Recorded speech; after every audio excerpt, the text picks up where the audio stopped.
Are you retired and ready to travel, but don't have anyone to travel with? You can travel solo. That is one of the questions I get asked a lot. How do I travel solo and not feel lonely when I go on a trip? How do I meet people? Let me give you a recent example of a 6-night trip I did to Tallinn, Estonia at the end of May by myself. I knew that I was going to be in Helsinki, Finland then, because my friend Sal, who lives in Scotland, had emailed me and asked me if I wanted to join her for a conference she was going to be attending there. That ticked my box. Absolutely, yes. I'd never been to Finland. It's been on my list for a while. Okay, but it's a 8, 9 hour flight over there. And I was hoping to find at least one more country I haven't been to that I could go to during that trip. I knew Norway, Sweden, and Denmark were nearby countries, but I've been to them already. And what did I do to try to research where else to go? I went to Google Maps. I put in Helsinki, Finland, and started looking around. And I noticed these dots on the map. I see that they're a ferry line between Helsinki, Finland, and Tallinn, Estonia. If there's a ferry line, there must be a reason. I looked that up. It's only a 2 hour ride, so they're really close, which also means that there's probably flights, which would be even shorter.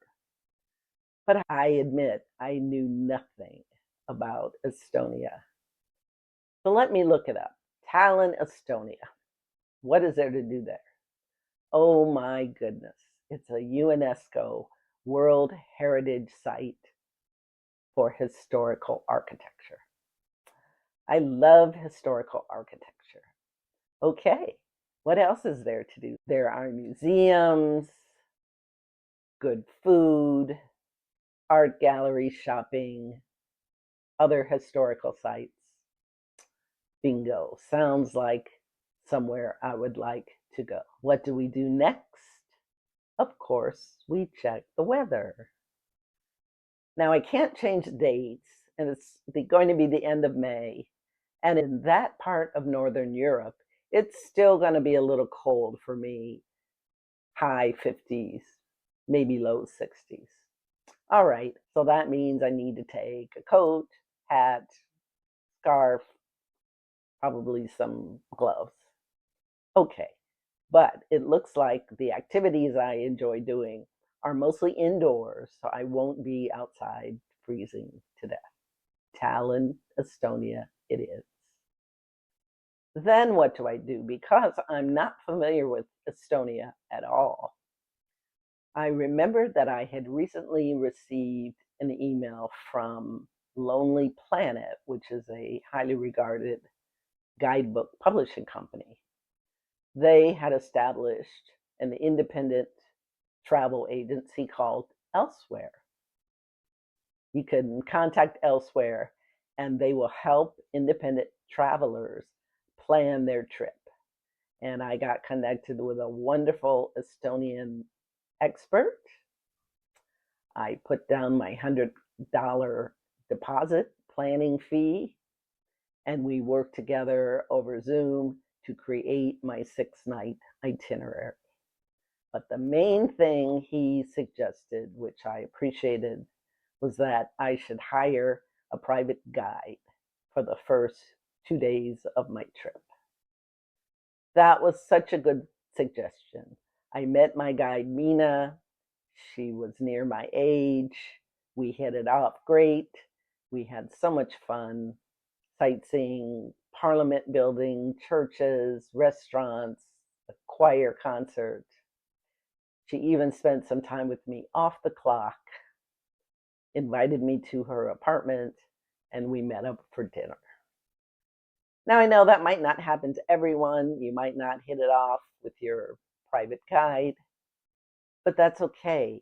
You'll still have some company for those 2 days.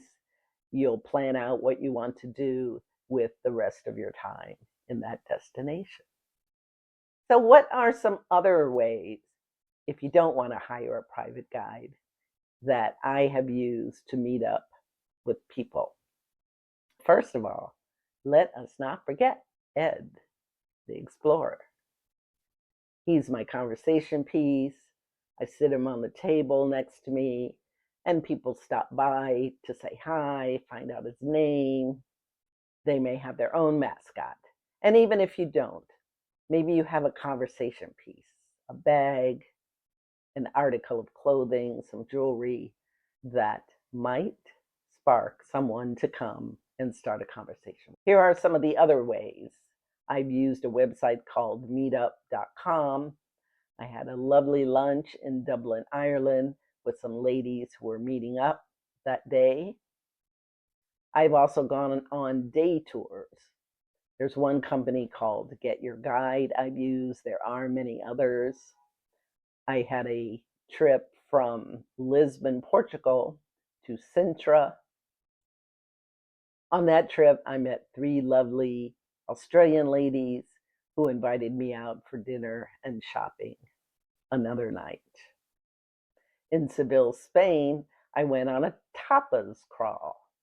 There were 8 of us on that tour.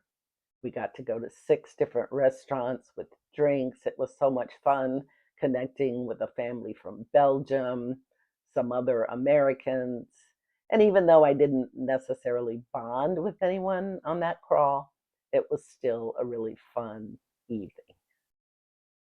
And another way that you can have some company is through the International Greeter Program. I knew about that because in New York, I used to volunteer for Big Apple Greeters. They have volunteers all over the world.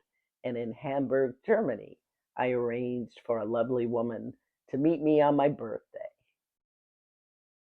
These are some of the ways that you can connect with people, even when you're traveling solo. If you're retired and ready to do it, you can. Don't wait. Just take that trip, plan it solo. Drop me a comment and let me know what scares you about solo travel and what excites you.